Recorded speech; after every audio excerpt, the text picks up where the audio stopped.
Hello, my soccer universe. My name is Roland, and this is Football Talk. And Matchday 2 of the AFCON is the topic of today's episode. And I'm recording this now, right after a beautiful game between the Ivory Coast and Cameroon that finished in a draw. I think a fair draw overall, and it was a real highlight to finish out this match day. A match day that started really slow, but actually picked up the evening games were actually the ones that you should really have watched. And yes, we have three teams that are already, mathematically qualified in Egypt, in Nigeria, and of course also in Algeria, who are qualified today. Nigeria actually did surprise me a little bit, but some teams that I didn't have that much of an opinion of before the tournament doing quite well. And I'm thinking especially Nigeria and also Cameroon do surprise me, and then other teams that I've been lauding to high heaven, especially Gabon, completely disappointing. Although the Gabon game early on was also a highlight that I didn't see too much. Actually focused on Milan. Yes, it's not all AFCON for me, but it's mostly AFCON for me these days. So in this episode, I quickly want to run through the games. We have to look at a few really surprising results. We had the first real surprises and almost a major upset happening already on what in England is called Boxing Day, so the 26th.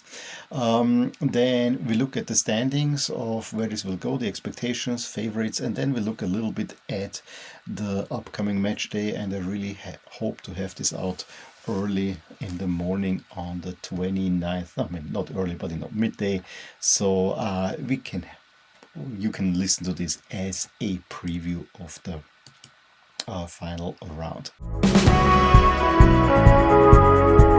So let's start out. First slight upset, Zimbabwe got a 1-1 off Angola. Both goals a little bit iffy. Zimbabwe got the equalizer. I thought it was probably the first real chance of the game. Angola were better, but in the end cannot get the win. So credible result for Zimbabwe.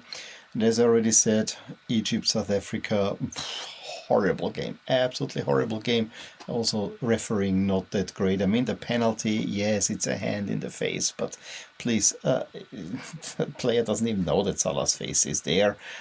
Takes forever to get it reviewed, and Salah converts the penalty, and then just a few minutes later Hani gets out of for Egypt, and yeah, that kind of leveled out things. Again, rather strange decision as well. South Africa then wanted to have a penalty, didn't get a penalty, and so in the end it ends with a 1-0 for Egypt, and South Africa have to be considered among the disappointments so far.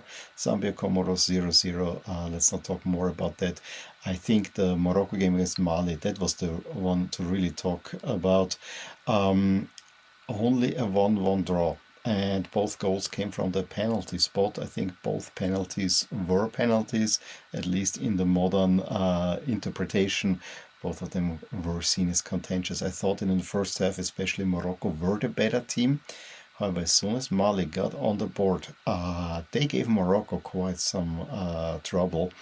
And with some luck, they could have hit a counterattack and could have maybe even gotten a winner there. But the same thing can be said for Morocco, and maybe that's a good sign for a draw. But it's a disappointing result, but maybe just the right result, but also tells you a little bit how much pressure there is on this Morocco team. And yes, Hakimi is still not playing.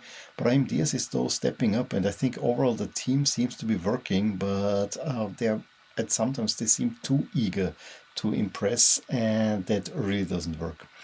Then let's go on the 27th. Benin in the early window, 1-0 against Botswana. Probably the best jersey matchup, but it was all down to Botswana. The Benin, doesn't do much for me, but I think the colors jived well, but that was pretty much the only thing that jived in that game.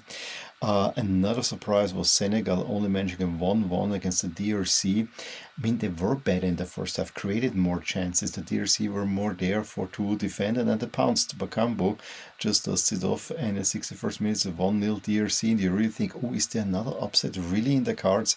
However, just a couple of minutes later, it was beautifully played, and Sané's instincts are still right, because it is a deflection that falls right at his feet, and it's 1-1. And then Senegal even had the chances to get the winner, however, they cannot finish. Then Uganda against Tanzania. I actually was really looking forward to that in terms of jerseys, but was actually disappointed in that one. Ends in a 1-1.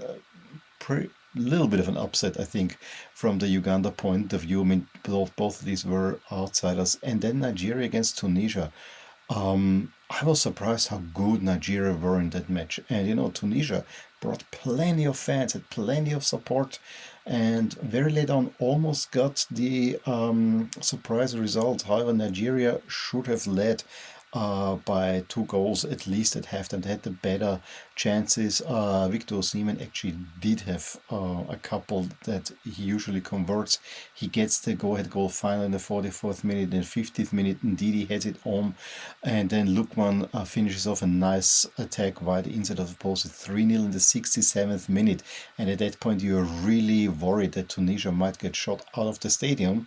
However, Talbi gets one back in the 74th minute, and suddenly there's a little bit more life in there. Then they get a penalty. Yeah, it was a penalty. Abdi really converts emphatically, and then Nigeria is hanging on. Yes, had the chances to make it 4-2 as well, but this was definitely hanging on. And what it also meant is that we finally had a game with plenty of goals in this tournament, and a game that was gripping, even though at one point it seemed very much decided. But that did a whole lot to lift the tournament to the next level. And a similar story actually for the early game today. As I said, I didn't see too much of it, and that was actually a little bit sad, because it was another 3-2 in Mozambique. I mean, what a crazy game that was. Gabon tried early on to hit Mozambique, but Mozambique got their first ever win at the AFCON, being clinically. Bangal in the 37th minute opens the scoring, then a really stupid penalty by Gabon that superstar, I mean, parentheses, commas, Katamo converts the penalty, and then they even hit the crossbar, so it should have been 3-0, but just before the halftime, Aubameyang pulls one back. Then, as Gabon are pressing, Diogo Kaya he catches them out, and it's 3-1 Mozambique. Although Aubameyang then should have made it 3-2. Again, he had, I think, 2 or 3 chances before. There's another one that pulled back by Muketu Musanda, and 2-3. However, they cannot find an equalizer, and so it ends with, as I said, Mozambique's first ever win. Sudan get a surprise 1-0 over Equatorial Guinea. I mean, Sudan have been good in World Cup qualifying, but given the state of Sudan at the moment, this is definitely more of a surprise result, and it came through an own goal. Maybe Sudan have an outside chance to make it into the knockout stage. Algeria also brought the fans for the late game. Won against Burkina Faso thanks to a Mahrez penalty.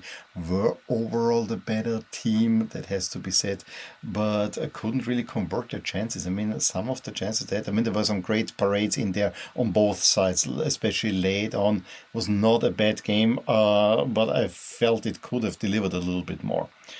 Delivered more is definitely what we got then in the late game between the Ivory Coast and Cameroon. I mean, early on, the holders, then Cameroon came up. The first half, if it was 1-1, it would be fine. But it was really the second half where it didn't all kicked off.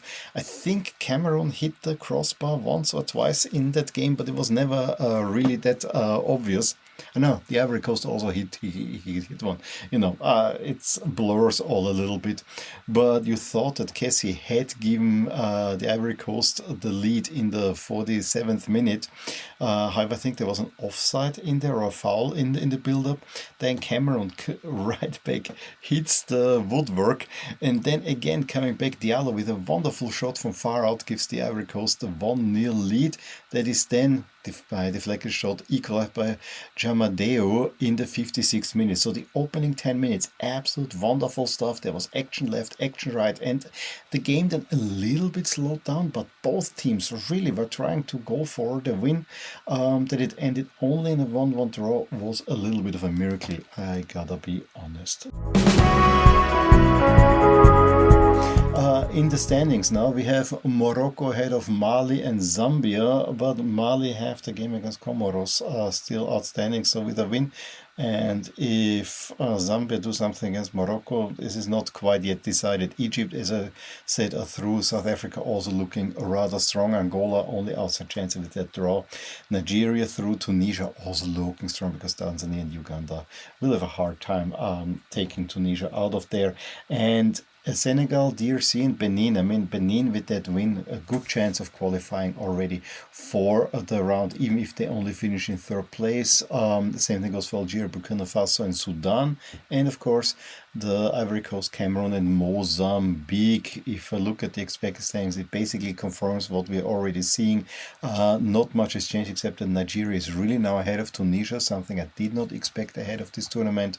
But Nigeria looks strong and also hold the head-to-head over Tunisia, so they have won the group, as have Egypt and in that sense also Algeria. The four teams that will make it from the third place are, of course, Sudan, Mozambique, Benin, and Zambia, with Angola and Uganda only having very much an outside chance. They probably need to get at least another point, but most likely a win. And if we look now at the bracket, it has changed in the sense that Nigeria now are winning Group C1, and so we are looking at the Nigeria quarterfinal, Cameroon over South Africa. Meanwhile, I do believe that Cameroon could beat South Africa and would then meet Morocco.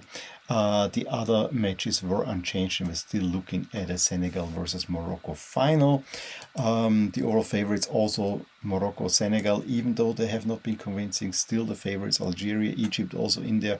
As I said, look out for Nigeria, Cameroon, Cote d'Ivoire. I am a little bit more believer in these teams now. Egypt is still a team that I'm not quite certain, to be honest. So we have the final match day, and there can be plenty twists of turns. Group B finishes at 5 o'clock on Monday, Angola, Egypt, and Zimbabwe, South Africa. We have then the Morocco group finishing in the evening, with Zambia taking on Morocco and Comoros against Mali. Nigeria already through, so it's all between Tanzania and Tunisia. I don't think this is a real barn burner. It's more interesting between Benin, Senegal, and the DRC. For the final rankings, I also find on Wednesday the late games, Cote d'Ivoire, Gabon, and Cameroon, Mozambique, probably more interesting than what we have earlier. Although Sudan against Burkina Faso, there's something at play. So that was a little update from me from AFCON. I'm planning that after the group stage, maybe if there's a day that I'll make a whole video reviewing the group stage and looking forward to the knockout round. But let's see how it will turn out. Schedule, even vacation time, is quite tight because I want to do some other videos on my channel as well. Also want to spend some time with my family. But in any case, let me know which match did you enjoy the most on Matchday 2. Who do you think will advance from each of these groups?